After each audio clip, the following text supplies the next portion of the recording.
বৈষম্য বিরোধী ছাত্র আন্দোলনের কেন্দ্রীয় কার্যালয় হতাহতের আহত ৩। এবার বিস্তারিত। ঢাকায় মিরপুর থানা কমিটি গঠনকে কেন্দ্র করে বৈষম্য বিরোধী ছাত্র আন্দোলন কেন্দ্রীয় কার্যালয়ে দুপক্ষে হাতাহাতির ঘটনা ঘটেছে। এ ঘটনায় আহত ৩ জন। আহতদেরকে বঙ্গবন্ধু শেখ মুজিব রহমান মেডিকেল বিশ্ববিদ্যালয় হাসপাতালের জরুরি বিভাগে প্রাথমিক চিকিৎসা দেওয়া হয়েছে।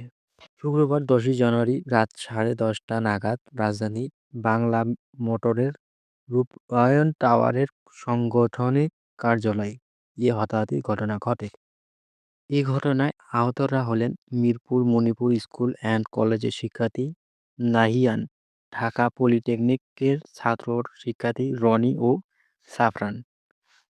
ঘটনায় একাধিক প্রত্যক্ষদর্শী জানান যে বৈষম্য বিরোধী ছাত্র আন্দোলন মিরপুর থানা কমিটি ঘোষণার পর বেশ কয়েকদিন ধরে ঝামেলা চলছিল। পথবঞ্চিতরা বিভিন্নভাবে প্রতিবাদ করছিলেন। আজ সন্ধ্যায় তারা পুনরায় বৈষম্য বিরোধী ছাত্র আন্দোলন অফিসে আসেন। তারা জানান পদবঞ্চিতরা এক পর্যায়ে বকবিধানটা শুরু করে। এক পর্যায়ে হতাহতের ঘটনা ঘটে, এতে কয়েকজন আহত হন। বৈষম্য বিরোধী ছাত্র আন্দোলনের শীল সম্পাদক জাহিদ আহসান গণমাধ্যমকে বলেন, কিছু লোক এসে মিরপুর থানায় মুক্ত হতে চায়। তাদের সঙ্গে এ কথায় কাটাকাটি হয়।